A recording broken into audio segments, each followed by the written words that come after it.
ಹೇಗಿದೆ coffee? Super coffee, midnight coffee. After so long time, ಅದು ನಾನು working ಇಲ್ಲದೆ ಇರುವಾಗ ಕಾಫಿ ಕುಡಿತಾ ಇರೋದು.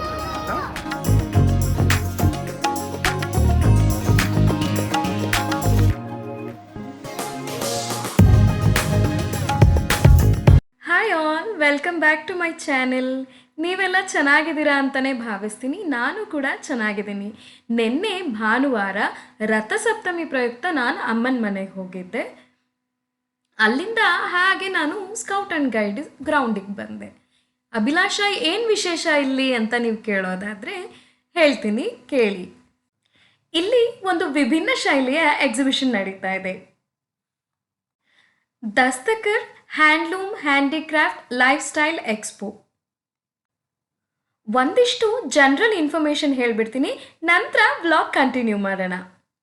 ಈ ಎಕ್ಸ್ಪೋ ಜನವರಿ 17ನೇ ತಾರೀಕಿಂದ ಮಾರ್ಚ್ 15ನೇ ತಾರೀಕು ತನಕ ಇರುತ್ತೆ.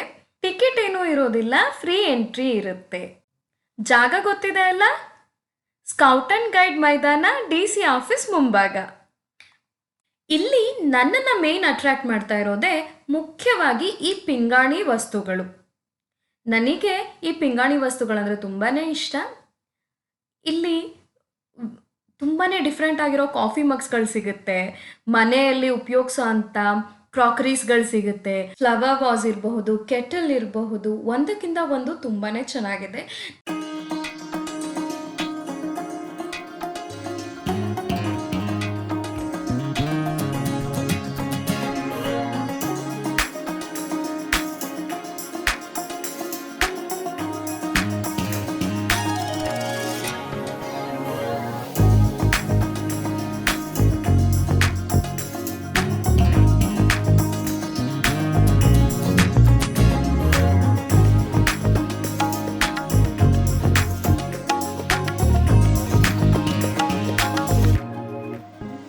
ನನ್ನ ತುಂಬ ಇಷ್ಟವಾದದ್ದು ಅಂತ ಹೇಳಿದ್ರೆ ಇಂಡೋರ್ ಪ್ಲ್ಯಾಂಟ್ಸ್ ಇಡೋದಕ್ಕೆ ಉಪಯೋಗಿಸೋ ಅಂಥ ಪಾಟ್ಗಳಿದೆ ಅಲ್ಲ, ಅದು ನನಗೆ ತುಂಬ ಇಷ್ಟ.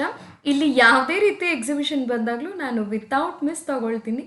ಆ್ಯಂಡ್ ಯು ಕ್ಯಾನ್ ಸಿ ನನಗೆ ಕಾಫಿ ಮಗ್ಸ್ ಅಂದರೆ ಎಷ್ಟು ಇಷ್ಟ ಅಂತ. ಸೊ ಅದನ್ನೇ ನೋಡ್ತಾ ಇದ್ದೀನಿ. ಇಲ್ಲಿ ನಾನು ಇದನ್ನೆಲ್ಲ ನೋಡಬೇಕಾದ್ರೆ ಏನು ಹೇಳಿದ್ರು, ಆ್ಯಕ್ಚುಲಿ ನಾನಿಲ್ಲಿ ಬಂದಿದ್ದು ತುಂಬ ಲೇಟಾಗಿ ಹೋಗಿತ್ತು. ಸೊ ಹಾಗಾಗಿ ಧೃತಿ ಮತ್ತು ಇವರೆಲ್ಲ ಫಸ್ಟಿಗೆ ಒಳಗಡೆ ಹೋಗಿ ನೋಡ್ಕೊಂಡು ಬಂದುಬಿಡೋಣ, ಲಾಸ್ಟಲ್ಲಿ ಇದನ್ನು ತೊಗೊಂಡು ಹಾಗೆ ಹೊರಟುಬಿಡೋಣ ಅಂತ ಹೇಳಿದ್ರು. ಓಕೆ, ಒಂದೆರಡನ್ನ ಸೆಲೆಕ್ಟ್ ಮಾಡಿಕೊಂಡು ನಾನು ಒಳಗಡೆ ಹೋದೆ.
ಅದಕ್ಕೆ ಮುಂಚೆ ಧೃತಿ ನನಗೆ ಒಂದು ಸ್ವಲ್ಪ ಬುಕ್ಸ್ಗಳನ್ನ ಕೊಡಿಸಿ ಅಂತ ಕೇಳಿದ್ರು. ಅಂದರೆ ಬುಕ್ಸ್ ನೋಡ್ತೀನಿ ಅಂತ ಕೇಳಿದ್ಲು.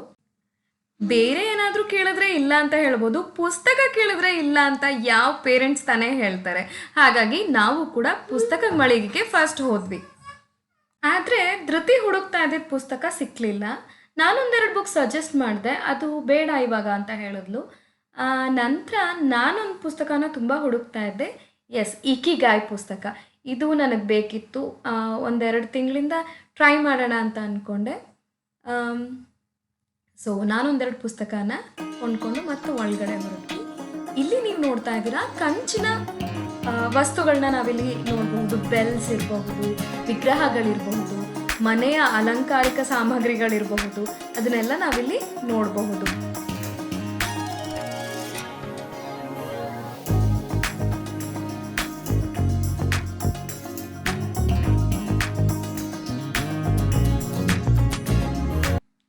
ನನಗೆ ಈ ಥರ ಎಕ್ಸ್ಪೋ ತುಂಬಾ ಇಷ್ಟ ಆಗುತ್ತೆ. ನಮ್ಮ ಮೈಸೂರಿನಲ್ಲಿ ದಸರಾ ವಸ್ತು ಪ್ರದರ್ಶನ ತುಂಬಾ ಚೆನ್ನಾಗಿ ನಡೆಯುತ್ತೆ. ಬಟ್ ಅಲ್ಲೇನಂತ ಹೇಳಿದ್ರೆ ತುಂಬ ಫ್ಯಾನ್ಸಿ ಐಟಮ್ಸ್ ಇರುತ್ತೆ, ಪ್ಲಸ್ ಗೇಮ್ಸ್ ಇರುತ್ತಲ್ಲ, ಮಕ್ಕಳು ಹೋದರೆ ಗೇಮ್ಸ್ ಆಡೋದನ್ನ ಅದ್ರ ಮೇಲೆ ತುಂಬ ಗಮನ ಇರುತ್ತೆ. ಸೊ ನನಗೆ ಈ ರೀತಿ ನಿಧಾನಕ್ಕೆ ನಿಂತ್ಕೊಂಡು ನೋಡೋ ಅಂಥ ಅವಕಾಶಗಳು ಸಿಕ್ಕೋದಿಲ್ಲ. ಹಾಗಾಗಿ ಇಂಥ ಸಣ್ಣ ಎಕ್ಸಿಬಿಷನ್ಸ್ ಇರುತ್ತಲ್ಲ, ಸಣ್ಣ ಎಕ್ಸ್ಪೋ ಏನಿರುತ್ತಲ್ಲ, ಅಂಥ ಜಾಗಕ್ಕೆ ಹೋಗೋದು, ಈ ರೀತಿ ಹ್ಯಾಂಡ್ಲೂಮ್, ಹ್ಯಾಂಡಿಕ್ರಾಫ್ಟ್ ಐಟಮ್ಸ್ಗಳನ್ನ ನನಗೆ ನೋಡಲಿಕ್ಕೆ ತುಂಬ ಇಷ್ಟ. ಪರ್ಚೇಸ್ ಮಾಡ್ತೀನೋ ಬಿಡ್ತೀನೋ ದಟ್ ಸೆಕೆಂಡ್ರಿ, ಬಟ್ ಇದನ್ನೆಲ್ಲ ನೋಡೋದಕ್ಕೆ ನನಗೆ ತುಂಬ ಇಷ್ಟ ಆಗುತ್ತೆ. ಹಾಗೆ ನೋಡ್ಕೊಂಡು ಬರ್ತಿದ್ದಾಗ ನನ್ನ ಕಣ್ಣಿಗೆ ಬಿದ್ದಿದ್ದು ಈ ಹ್ಯಾಂಡ್ಮೇಡ್ ಜ್ಯುವೆಲರಿ ಸ್ಟಾಲ್. ಒಳಗೆ ಹೋಗಿ ವಿಚಾರಿಸಿದಾಗ ಗೊತ್ತಾಯಿತು ಅವರು ನಮ್ಮ ಮೈಸೂರಿನವರೇ ಅಂತ. ಹಾಗೆಯೇ ಅವರು ರೆಸಿನ್ ಆರ್ಟಲ್ಲಿ ಇಯರಿಂಗ್ಸು, ಕೀ ಚೈನು ಆ ಥರನೂ ಕೂಡ ಎಲ್ಲ ಮಾಡಿದರು. ಸೊ ನೋಡೋಣ ಅಂತ ಹೇಳಿ ಒಳಗಡೆ ಹೋದೆ.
I bought some beautiful earring and ಒಂದು ಸಿಂಪಲ್ ನೆಕ್ಲೆಸ್ನ ನಾನು ತೊಗೊಂಡು ಬಂದಿದ್ದೀನಿ. ಬಟ್ ನಾವು ಹೋದಾಗ ತುಂಬ ಲೇಟ್ ಆಗೋಗಿತ್ತು. ಆಲ್ಮೋಸ್ಟ್ ಅರ್ಧಕ್ಕರ್ಧ ಎಲ್ಲ ಸ್ಟಾಲ್ಗಳು ಕ್ಲೋಸ್ ಮಾಡ್ತಾಯಿದ್ರು. ಬೇರೆಯವರು ಕೂಡ ಕ್ಲೋಸಿಂಗ್ ಟೈಮ್ ಇತ್ತು. ಹಾಗಾಗಿ ನಾನು ಏನೂ ಜಾಸ್ತಿ ನೋಡೋಕ್ಕೂ ಆಗಲಿಲ್ಲ, ಪರ್ಚೇಸ್ ಮಾಡೋಕ್ಕೂ ಆಗಲಿಲ್ಲ. ಡೆಫಿನೆಟ್ಲಿ ಮಾರ್ಚ್ ಒಳಗಡೆ ನಾನು ಇನ್ನೊಮ್ಮೆ ಹೋಗ್ತೀನಿ. ಬಿಕಾಸ್ ನನಗೆ ಇಳಕಲ್ ಸೀರೆ ನೋಡಬೇಕು ಅನ್ನೋದು ಆಸೆ ಇತ್ತು. ನಾವು ಹೋದಾಗ ಅದು ಸಿಕ್ಕಿರಲಿಲ್ಲ. ಮತ್ತು ಅಲ್ಲೊಂದಿಷ್ಟು ಜೈಪುರ್ ಸ್ಟೋನ್ಸ್ ಜ್ಯುವೆಲರಿ ಅದು ಕೂಡ ಇತ್ತು. ಸೊ ಡೆಫಿನೆಟ್ಲಿ ನಾನು ಇನ್ನೊಮ್ಮೆ ಹೋಗ್ತೀನಿ, ಇನ್ನೊಮ್ಮೆ ಶಾಪಿಂಗ್ ಮಾಡ್ತೀನಿ.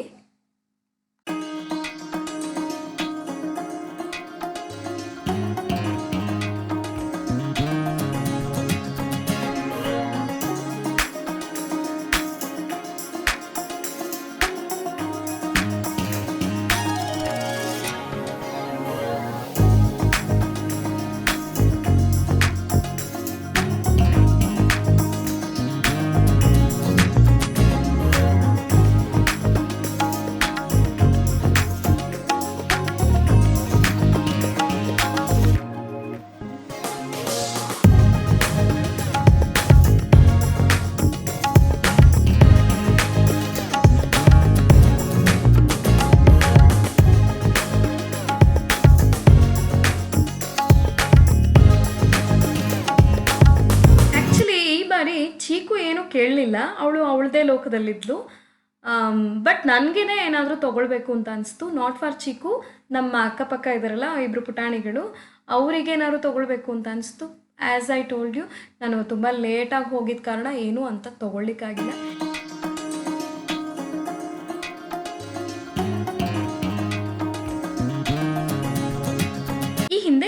ಇದ್ದೀರಲ್ಲ, metal wall hangings with lightings ಇರೋ ಅಂಥದ್ದು. ನನ್ನ ಬಕೆಟ್ ಲಿಸ್ಟಲ್ಲಿ ಇದು ಕೂಡ ಇದೆ. ಬಟ್ ನನ್ನ ಹಸ್ಬೆಂಡ್ಗೆ ಇದರಲ್ಲಿ ಸ್ವಲ್ಪ ಕಸ್ಟಮೈಸ್ಡ್ ಮಾಡಿಸ್ಕೋಬೇಕು ಅಂತ ಆಸೆ.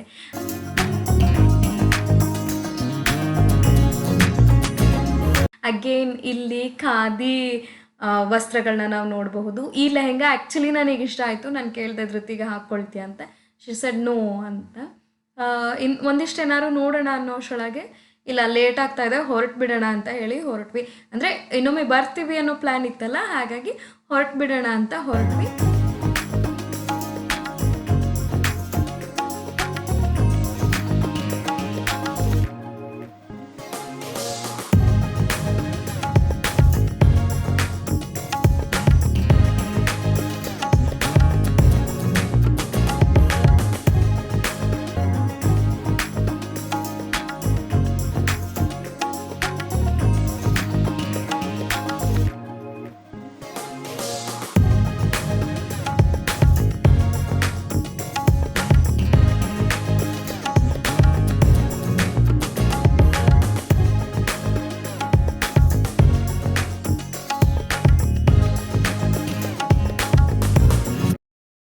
ಮನೆಗೆ ಹೊರಡಬೇಕಾದ್ರೆ ಚೀಕು ಹೊಟ್ಟೆ ಹಸಿವು ಅಂತ ಹೇಳಕ್ಕೆ ಶುರು ಮಾಡಿದ್ಲು. ಬಟ್ ಲೇಟ್ ಆಗಿದ್ದ ಕಾರಣ ನಾವು ಮನೆಗೆ ಹೋಗೋಣ ಅಂತ ಹೇಳಿದ್ವಿ. ಬಟ್ ಚೀಕು ಅವಳು ಕೇಳಕ್ಕೆ ರೆಡಿ ಇರಲಿಲ್ಲ. ಸೊ ನಾನು ಗೂಗಲಲ್ಲಿ ಚೆಕ್ ಮಾಡಿದಾಗ 11:30 ತನಕನೂ ಐಗಿರಿ ಕ್ಯಾಫೆ ಓಪನ್ ಇರುತ್ತೆ ಅಂತ ಹೇಳಿ ಐಗಿರಿ ಕ್ಯಾಫೆಗೆ ಬಂದ್ವಿ. ನಾವು ಐಗಿರಿ ಕ್ಯಾಫೆಗೆ ಫಸ್ಟ್ ಟೈಮ್ ಬಂದಿದ್ದು. ಲೇಟ್ ಆಗಿದ್ದ ಕಾರಣ ಮೇಲ್ಗಡೆ ಸರ್ವಿಸ್ ಇರಲಿಲ್ಲ. ಸೊ ಇಟ್ಸ್ ಓಕೆ, ನಾವು ಇಲ್ಲೇ ತಿನ್ಕೊಂಡು ಹೊರಡೋಣ ಅಂತ ಅಂದ್ಕೊಂಡ್ವಿ. ನೀನು ಫಸ್ಟ್ ಇದನ್ನು ಫಿನಿಶ್ ಮಾಡು. ಚೆನ್ನಾಗಿದ್ಯಾ ಚಿಕ್ಕು? ಹೆಂಗಿದೆ?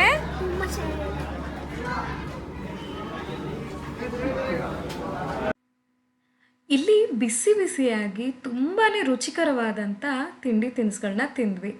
ನಿಜ ಹೇಳ್ತೀನಿ, ನಾನು ಇದನ್ನು ಎಕ್ಸ್ಪೆಕ್ಟ್ ಮಾಡಿರಲಿಲ್ಲ. ಯಾಕೆಂದರೆ ನಾವಿಲ್ಲಿಗೆ ಬಂದಾಗ 11 o'clock ಆಗಿತ್ತು. ಎಲ್ರಿಗಿಂತ ಹೆಚ್ಚಾಗಿ ಧನ್ವಿಗೆ ತುಂಬಾ ಇಷ್ಟ ಆಯಿತು. ಅವಳಿಗೆ ಇಡ್ಲಿ ಸಾಂಬಾರ್ ಅಂದರೆ ತುಂಬಾ ಇಷ್ಟ. ನಾವು ತಿಂದಂಥ ತಿಂಡಿ ತಿನಿಸುಗಳು ಕೂಡ ರುಚಿಕರವಾಗೇ ಇತ್ತು. ನಾನಂತೂ ಈ ಪ್ಲೇಸ್ ಮಸ್ಟ್ ವಿಸಿಟ್ ಅಂತಲೇ ಹೇಳ್ತೀನಿ. ನೋಡಿ, ನಾನಿಲ್ಲಿ ನೈಟ್ 11:30 ಕಾಫಿ ಕುಡಿತಾ ಇದ್ದೀನಿ. ಫ್ರೆಂಡ್ಸ್, ಈ ವಿಡಿಯೋನ ನಾನು ಇಲ್ಲೇ ಮುಗಿಸ್ತಾ ಇದ್ದೀನಿ. ಈ ವಿಡಿಯೋ ನಿಮಗೂ ಯೂಸ್ಫುಲ್ ಅಂತ ಅನ್ಸಿದ್ರೆ ದಯವಿಟ್ಟು ನಿಮ್ಮ ಫ್ಯಾಮಿಲಿ ಆ್ಯಂಡ್ ಫ್ರೆಂಡ್ಸ್ ಜೊತೆಗೆ ಶೇರ್ ಮಾಡ್ಕೊಳ್ಳಿ. ನೀವು ಯಾರೆಲ್ಲ ಹ್ಯಾಂಡಿಕ್ರಾಫ್ಟ್ ಹ್ಯಾಂಡ್ಲೂಮ್ ಎಕ್ಸ್ಪೋಗೆ ಹೊರಟಿದ್ದೀರಾ ನನಗೆ ಕಮೆಂಟ್ ಮಾಡಿ ತಿಳಿಸಿ. ಮತ್ತೊಂದು ಕ್ಯೂಟ್ ಅಮ್ಮ ಮಕ್ಕಳ ವಿಡಿಯೋ ಒಂದಿಗೆ ಮತ್ತೆ ಭೇಟಿ ಆಗ್ತೀನಿ. ಟಿಲ್ ದೆನ್ ಟೇಕ್ ಕೇರ್, ಬಾಯ್ ಬಾಯ್.